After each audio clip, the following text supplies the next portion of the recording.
Siapa yang selama 1,5 tahun ini punya anak di bawah usia 17 tahun? Apa rasanya umplek-umplekan setiap hari disuruh belajar dari rumah sementara rumahnya nggak ada tempat kecil aja untuk belajar zoom-zooman? Apa yang terjadi kalau ditambah 1,5 tahun lagi? Di sisi lain, kalangan rakyat umumnya, bagaimana rasanya mereka sahabat yang nggak ada internet, nggak ada pulsa, sementara di rumahnya ada 3 orang memerlukan komputer atau gadget atau laptop untuk kerja dan sekolah, tapi tidak memilikinya. Fakta saat ini, biaya sekolah dari rumah ternyata tidak murah. Menjalankan sekolah dari rumah ternyata nggak efektif, dapat ilmu tipis, nggak ada keterampilan lainnya termasuk laboratorium dan kehilangan skill olahraga, kesenian, dan keterampilan sosial lainnya. Bekerja dari rumah malah banyak stresnya, banyak wacana diskusi tok, tetapi tidak ada gerakan nyata. Diskusi doang, eksekusinya kecil, seminar, meeting, belajar online, ngomong doang 1-2 orang, wacana, diskusi.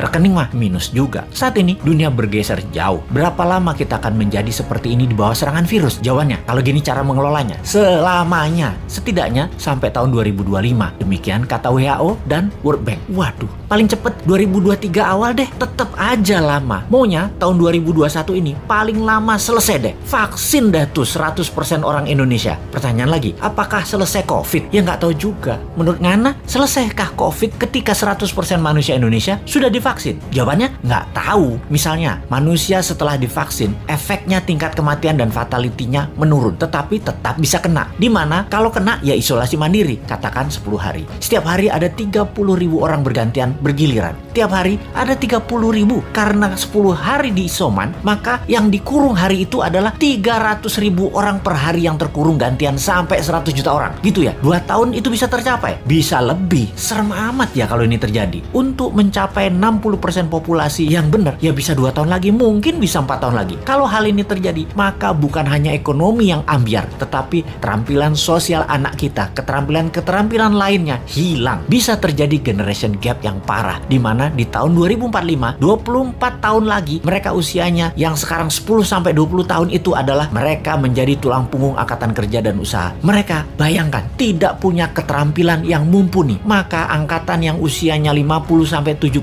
tahun di kemudian tadi masih tetap bekerja dan ini tidak efektif. Maka gawat kalau bernegara tidak ada yang memikirkan hal ini, tetapi lebih memikirkan tenaga kerja asing bagaimana bisa masuk terus dengan dilindungi pejabat paling berkuasa. Alhamdulillah berhasil masuk terus. Itu lebih penting baginya sekarang. Saat ini generasi mendatang ngapain gue pikirin katanya. Yang penting saat ini lagi berkuasa, gak ada yang boleh halangin. Pokoknya gigi 5, gaspol, gue harus kaya. Lalu siapa yang urus generasi muda yang sudah 1,5 tahun ini dikurung di rumah? Ditambah masih ada kemungkinan dikurung lagi 1,5 tahun lagi. Kita urai masalahnya. Kalau anak usia saat ini 7-11 tahun, usia SD, mereka tidak mengerti banyak tentang culture, budaya lokal wisdom. Bayangin, ditambah 1,5 tahun lagi terkurung. Mereka nantinya manusia yang tidak punya budaya. Lalu, remaja usia pancaroba, baru akil balik, usia 11-15 tahun. Mereka adalah manusia lagi cari jati diri. Kematangannya berubah. Dirinya not a girl, but not yet a woman. Menjadi terhambat. Ditambah 1,5 tahun lagi kejiwaan mereka, maka man atau woman tidak paham, tidak akan matang. Sulit menjadikan boy to man. Di usia 16-23 tahun, masa SMA dan kuliah, anak ini adalah masa kreatif dan puncak-puncaknya iseng dan puncak-puncaknya main di usia ini. Kesalahan-kesalahan kecil itu penting untuk modal nanti bersosialisasi di kemudian hari. Tidak banyak mereka bisa lakukan. Mereka masuk generasi yang hilang. Kalau ditambah 1,5 tahun lagi, sekolah mereka tak berketerampilan, tak ada kesempatan di laboratorium, di studio, praktek kerja, keilmuan jalanan atau street smartnya tidak ada. Hampir tidak mungkin membuat mereka berubah from man to gentleman. Ada 40% saat ini dari populasi Indonesia yang usianya saat ini 7-23 tahun. Yang 20 tahun lagi mereka merupakan tulang punggung keluarga, bangsa, negara. Jadi apa mereka ini nantinya? Ada yang mikirin pelindung nikel, mikirin. Yang pasang baliho jualan tahun 2024 itu mikirin. Yang menjabat sekarang mikirin. Kalau bosman, ada tuh bala muda walau kecil, kita berjuang.